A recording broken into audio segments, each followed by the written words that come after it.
تو ہمیں یہ دیکھنا ہے کہ یہ رمضان کے اندر ہم جو اعمال کرنے جا رہے ہیں، ہمارے اعمال ہمارے نبی صلی اللہ علیہ وسلم کے شریعت کے موافق ہے یا مخالف ہے، ہمارا عمل کتاب و سنت کے اندر موجود ہے یا نہیں ہے۔ ہر آدمی کو رمضان سے پہلے ہی اپنے آپ کی پلاننگ کر لینی چاہیے، اس لیے کہ رمضان کے اندر ہم جو بھی عمل کریں گے، ہماری عمل پیارے نبی صلی اللہ علیہ وسلم کے سنت کے مطابق ہونی چاہیے۔ یہ نہ سمجھو کہ اس سے اللہ کو فائدہ ہونے والا ہے، ہم زیادہ محنت کریں گے تو اللہ کو فائدہ ہوگا، یہ خیال نہ رکھیں، بلکہ انسان جتنا نیکی کرتا ہے، جتنا ثواب کے اعمال کرتا ہے، جتنا خیر اور خیرات کے اعمال کرتا ہے، اس کا ثواب خود انسان کو ملتا ہے، اس کا ثواب کسی دوسرے کو نہیں ملتا ہے، اس کا ثواب کسی تیسرے کو نہیں ملتا ہے، اس کا ثواب جو کرتا ہے اسی کو نصیب ہونے والا ہے۔ تو جبرائیل علیہ السلام میرے پاس تشریف لائے تھے اور انہوں نے دعا کی، بلکہ بد دعا کی، اس آدمی کا بربادی ہو، اس آدمی کے اوپر اللہ کا عذاب ہو، اللہ کی لعنت اترے، جس نے رمضان جیسے مہینے کو پایا پھر بھی اس سے فائدہ نہیں اٹھایا، اور اللہ کے نبی صلی اللہ علیہ وسلم نے اس پر آمین بھی کہا ہے۔ تو رمضان کا مہینہ ہماری زندگیوں میں آئے پھر بھی ہم اس موقع کو غنیمت نہ سمجھے، اس موقع کا فائدہ نہ اٹھائے تو ہم سے بڑا بد نصیب انسان کوئی دوسرا نہیں ہو سکتا۔ الحمدللہ رب العالمین الرحمن الرحیم مالک یوم الدین، اشہد ان لا الہ الا اللہ وحدہ لا شریک لہ، اشہد ان محمدا عبدہ ورسولہ، اما بعد فاعوذ باللہ من الشیطان الرجیم، بسم اللہ الرحمن الرحیم، یا ایہا الناس انتم الفقراء الی اللہ واللہ هو الغنی الحمید، رب اشرح لی صدری ویسر لی امری واحلل عقدۃ من لسانی یفقہوا قولی، رب زدنی علما، اللہم انفعنی بما علمتنی وعلمنی ما ینفعنی وزدنی علما وزدنی علما۔ محترم صدر اجلاس اور علماء اکرام اور میرے دینی اور اسلامی بھائیوں، نوجوانوں اور پردہ نشین خواتین اسلام، ماں اور بہنوں، سب تعریفیں اس اللہ وحدہ لا شریک کے لیے لائق و زیبا ہے جو سارے جہاں کا، ساری کائنات کا، سارے عالم کا تنہا اکیلا خالق و مالک ہے۔ اللہ جو چاہتا ہے وہ ہوتا ہے، اللہ جو نہ چاہے کبھی نہیں ہو سکتا۔ اللہ ہر چیز پر طاقت اور قدرت رکھنے والا ہے، اس سے بڑھ کر کے کسی کی ذات نہیں ہے۔ بے شمار درود و سلام کا نزول ہو رب العالمین کی طرف سے بھیجے گئے تمام پیغمبروں پر، خصوصاً پیارے نبی محمد رسول اللہ صلی اللہ علیہ وسلم پر۔ محترم حضرات، آج کے اس پر رونق اجلاس کے اندر مجھے جو بات رکھنے کے لیے دعوت دی گئی ہے، میرا عنوان ہے استقبال رمضان۔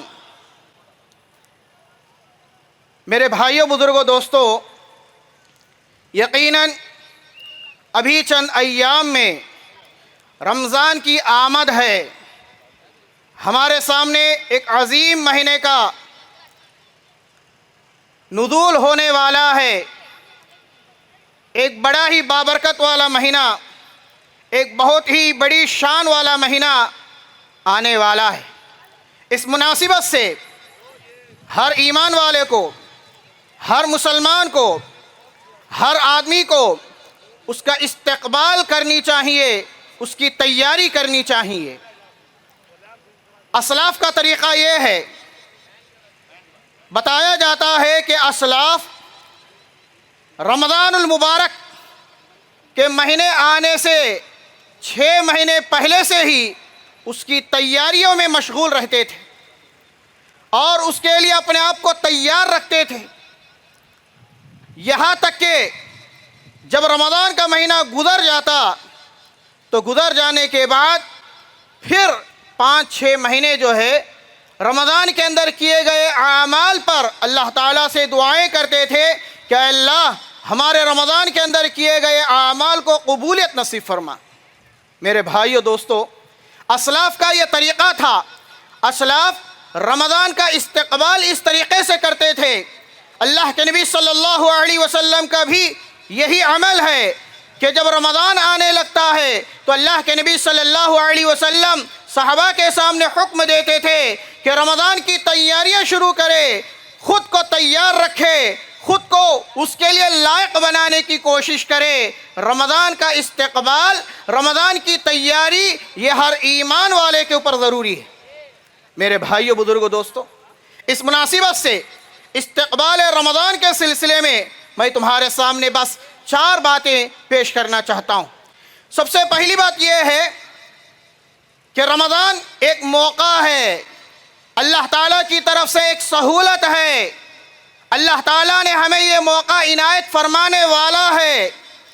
توبہ کے لیے، ہمارے گناہوں کی معافی کے لیے، استغفار کے لیے، نیکی کے میدان میں بڑھ چڑھ کر کے عمل کرنے کے لیے، اور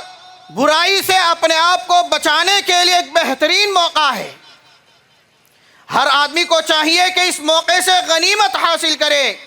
اس موقع کا خوب فائدہ اٹھائے، اپنے وقت کا ہر لمحہ بہت ہی اپنے آپ کو اللہ رب العالمین کی عبادت کے اندر رکھے۔ میرے بھائیو، بزرگو، دوستو، اللہ تعالیٰ اس مہینے کے اندر ہمارے لیے بہت ہی آسانیاں پیدا فرماتا ہے۔ ابو ہریرہ رضی اللہ تعالیٰ عنہ کی حدیث ہے، پیارے نبی صلی اللہ علیہ وسلم نے بیان فرمایا، اذا دخل رمضان فتحت ابواب السماء وغلقت ابواب جہنم وسلسلت الشیاطین۔ جب رمضان کا مہینہ داخل ہوتا ہے، رمضان کا مہینہ شروع ہونے لگتا ہے، تو اللہ تعالیٰ آسمان کے دروازے کھول دیتے ہیں اور جہنم کے دروازوں کو بند کر دیتے ہیں اور شیاطین کو قید کیا جاتا ہے۔ یہ عام دنوں کی طرح نہیں ہے، یہ مہینہ شیطانوں کو جکڑ دینے والا مہینہ ہے، شیطان کو پکڑ کر کے سمیٹ دینے والا مہینہ ہے۔ اس مہینے کے اندر اللہ تعالیٰ ایمان والوں کے لیے آسانیاں پیدا کرتا ہے۔ میرے بھائیو، بزرگو، دوستو، یہ مہینہ ہمارے لیے موقع ہے اپنے ایمان کو تازہ کرنے کا، اپنے ایمان کو سنوارنے کا، اپنے آپ کو سدھارنے کا، اپنے اخلاق و کردار کو چینج کرنے کا۔ اللہ تعالیٰ نے جہاں پر رمضان کے روزوں کا حکم دیا، اس کے آخر میں کہا لعلکم تتقون۔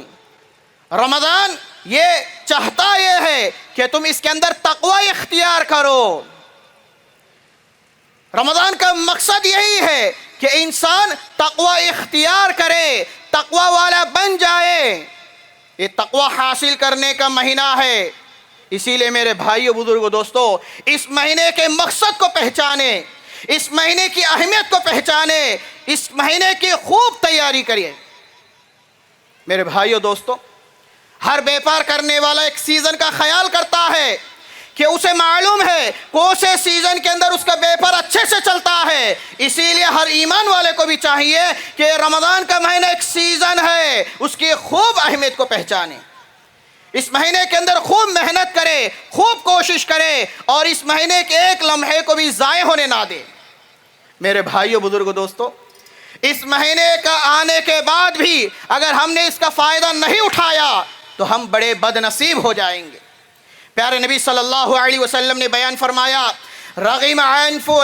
امرئ ادرک رمضان فلم یغفر له۔ پیارے نبی صلی اللہ علیہ وسلم نے بیان فرمایا، اس آدمی کی ناک خاک آلود ہو جس نے رمضان کو پایا پھر بھی اپنی بخشش نہیں کروایا۔ میرے بھائیو، بزرگو، دوستو، وہ حدیث بھی آپ بار بار سنا ہوگا کہ اللہ کے نبی صلی اللہ علیہ وسلم ممبر پر چڑھتے جاتے ہیں اور آمین کہتے جاتے ہیں، اور اللہ کے نبی صلی اللہ علیہ وسلم نے آخر میں بیان فرمایا کہ جب میں سیڑھی پر قدم رکھا تو جبرائیل علیہ السلام میرے پاس تشریف لائے تھے اور انہوں نے دعا کی، بلکہ بد دعا کی، اس آدمی کا بربادی ہو، اس آدمی کے اوپر اللہ کا عذاب ہو، اللہ کی لعنت اترے جس نے رمضان جیسے مہینے کو پایا پھر بھی اس سے فائدہ نہیں اٹھایا۔ میرے بھائیو بزرگ دوستو، یہ رمضان ایسا عظیم مہینہ ہے اور اللہ کے نبی صلی اللہ علیہ وسلم نے اس پر آمین بھی کہا ہے۔ تو رمضان کا مہینہ ہماری زندگیوں میں آئے، پھر بھی ہم اس موقع کو غنیمت نہ سمجھے، اس موقع کا فائدہ نہ اٹھائے، تو ہم سے بڑا بد نصیب انسان کوئی دوسرا نہیں ہو سکتا۔ میرے بھائیو بزرگو دوستو،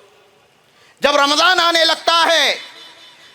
تو ہر کوئی یہ کہتا ہے کہ رمضان آ رہا ہے، 10 دن میں آ رہا ہے، 1 ہفتے بھر میں آ رہا ہے، 4 دن میں آ رہا ہے، 2 دن میں آ رہا ہے، الحمدللہ ٹھیک ہے، رمضان کی تو یاد دہانی کرتے ہیں۔ تو بات یہ ہے کہ رمضان کے لیے اور اپنے آپ کو آپ کیسے پیش کر رہے ہیں، آپ کتنا آگے بڑھ رہے ہیں، یہ بھی ضروری ہے۔ رمضان تو آ رہا ہے اور آپ اس کو کیسے انٹروڈیوس کر رہے ہیں اور آپ اس کا کیسے استقبال کر رہے ہیں، یہ بھی ضروری ہے۔ میرے بھائیو دوستو، یہ زندگی ہے، زندگی کے اندر دن رات کا آنا یہ معمول ہے، دنوں کا گزر جانا یہ معمول ہے، ہفتوں کا گزر جانا یہ معمول ہے، مہینوں کا گزر جانا یہ معمول ہے، سالوں کا گزر جانا یہ معمول ہے۔ آپ کچھ کرے یا نہ کرے، یہ ایام، یہ مہینے، یہ سال گزرتے ہی جائیں گے، چاہے آپ عبادت کرے یا نہ کرے، کوشش کرے یا نہ کرے، سوتے رہے یا جاگتے رہے، آپ جس حالت میں بھی ہو، جس کام بھی آپ کر رہے ہیں، یہ دن آپ کے لیے رکنے والے نہیں ہیں، یہ سال آپ کے لیے رکنے والا نہیں ہے۔ اسی لیے اللہ تعالیٰ نے جب ہمیں موقع دیا ہے، اس موقع کا خوب فائدہ اٹھائے۔ رمضان تو آ رہا ہے، ایک حدیث کے اندر پیارے نبی صلی اللہ علیہ وسلم نے بیان فرمایا، خلاصہ یہ ہے کہ ماہ رمضان تمہاری طرف آ رہا ہے، ماہ رمضان تو تمہاری طرف آ رہا ہے، ذرا یہ بھی سوچو کہ تم ماہ رمضان کی طرف جا رہے ہو کہ یا نہیں، تم آگے بڑھ رہے ہو کہ یا نہیں، ماہ رمضان کے اندر تمہارا کردار کیا ہے، ماہ رمضان کے اندر تمہارا عمل کیا ہے، یہ سوچنے کی بات ہے۔ میرے بھائیو بزرگو دوستو، ایک آدمی بڑا مہمان نواز ہوتا ہے، اگر اس آدمی کے گھر پہ مہمان آیا چلا بھی گیا، اگر وہ مہمان نوازی صحیح طور پر نہیں کر سکا، کتنا بڑا بد نصیب ہے۔ اسی لیے میرے بھائیو بزرگو دوستو، مہمان جب آتے ہیں تو جس طریقے سے میزبانی کے دروازے آپ کھول لیتے ہیں، تو اسی طریقے سے جب رمضان کا مہینہ آتا ہے تو خود اپنے آپ کو تیار کرے، خود اپنے آپ کو بنا لے، خود اپنے آپ کو اس کے لیے تیار رکھے۔ میرے بھائیو بزرگو دوستو، اچھے سے یاد رکھیں کہ رمضان کا مہینہ ہمارے لیے ایک بہترین موقع ہے۔ ترمذی کی حدیث اور ابن ماجہ کی بھی حدیث، پیارے نبی صلی اللہ علیہ وسلم نے بیان فرمایا کہ آسمان سے ایک آواز دینے والا آواز دیتا ہے، کہتا ہے یا باغی الخیر اقبل، اے بھلائی کے چاہنے والے آگے بڑھ، یہ اچھائی کے چاہنے والے آگے بڑھ، یہ نیکی کرنے والے آگے بڑھ۔ پھر فرشتہ کہتا ہے یا باغی الشر اقصر، اے برائی چاہنے والے رک جا، بس کر، ٹھہر جا۔ میرے بھائیو بزرگو دوستو، یہ مہینہ وہ مہینہ ہے کہ اس کے اندر بھلائی کے دروازے کھل جاتے ہیں اور برائی کے دروازے بند ہوتے ہیں۔ ہمیں بھی یہی کوشش کرنی چاہیے۔ رمضان کا استقبال ہمارا ایسے ہی ہونا چاہیے کہ ہم نیکی کے کام میں آگے بڑھنے والے اور برائی کے کاموں سے رکنے والے بننا چاہیے۔ میرے بھائیو بزرگو دوستو، رمضان کا مہینہ بھی بڑا عظیم الشان مہینہ ہے۔ پیارے نبی صلی اللہ علیہ وسلم نے بیان فرمایا وَلِلَّهِ عُتَقَاءُ مِنَ النَّارِ، کہ یہ رمضان کا مہینہ وہ مہینہ ہے کہ جس کے اندر اللہ تعالیٰ لوگوں کو جہنم سے آزادی نصیب فرماتے ہیں۔ وَذَلِكَ فِي كُلِّ لَيْلَةٍ، اور یہ جو معاملہ ہے ہر رات ہوتا رہتا ہے۔ اسی لیے رمضان المبارک کا مہینہ جب ہماری زندگیوں میں آتا ہے تو ہم اس کا خوب فائدہ اٹھانا چاہیے۔ میرے بھائیو بزرگ دوستو، کس کی کیا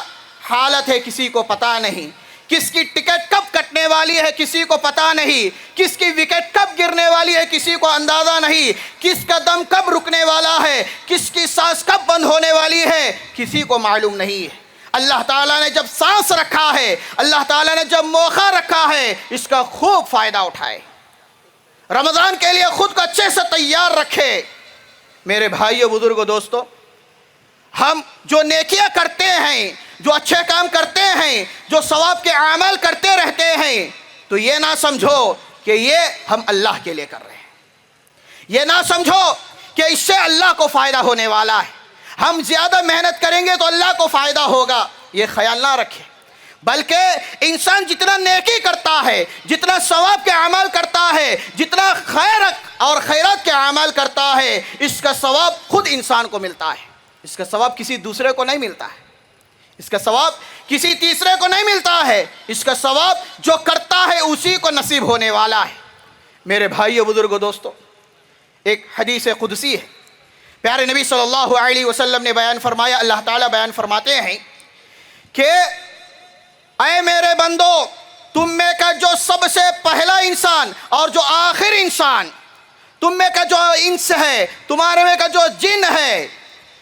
تم میں کا جو سب سے اعلیٰ مقام تک پہنچا ہوا ہے ایمان اور اعمال کے اندر، تو ایسا آدمی یہ نہ سمجھے کہ اس کے یہ اعمال، اس کا یہ کردار، اس کے یہ نیکیاں اللہ تعالیٰ کی شان میں اضافہ کرنے والے ہیں۔ نہیں، اللہ تعالیٰ کے شان میں کوئی اضافہ ہونے والا نہیں ہے، اللہ تعالیٰ کی بڑائی تمہارے اعمال کے ذریعے سے بڑھنے والے نہیں ہیں۔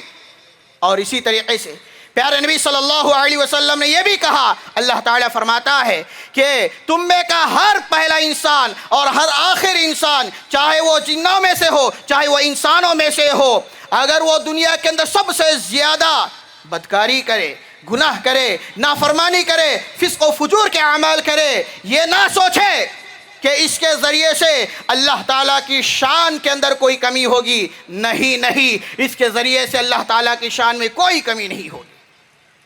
تم جتنا بھی نیکی کر لو، اس سے اللہ تعالیٰ کی شان میں کوئی بڑھنے اضافہ ہونے والی چیز نہیں ہے، اور تم جتنا بھی گناہ کر لو، اس سے اللہ تعالیٰ کی شان گھٹنے والے بھی نہیں ہے۔ اسی لیے میرے بھائیو، بزرگو، دوستو، اللہ تعالیٰ نے بیان فرمایا، یا ایھا الناس انتم الفقراء الی اللہ واللہ الغنی الحمید، کہ اے لوگو، اللہ بے نیاز ہے، بندے محتاج ہیں، ضرورت مند تو بندے ہیں، بندوں کی ضرورت ہے نیک اعمال کرنے کی، اللہ تعالیٰ کو اس کی کوئی ضرورت نہیں ہے۔ اور اسی طریقے سے جو تیسری بات یہ ہے کہ میرے بھائیو، بزرگو، دوستو، اللہ تعالیٰ نے جب ہمیں اس مہینہ نصیب فرمانے والا ہے، یہ مہینہ ہماری زندگیوں میں آنے والا ہے، اس مہینے کے اندر جو اعمال ہم کرتے ہیں تو اعمال کی قبولیت کے لیے بھی دو شرطیں ہیں، ایک اخلاص ہے،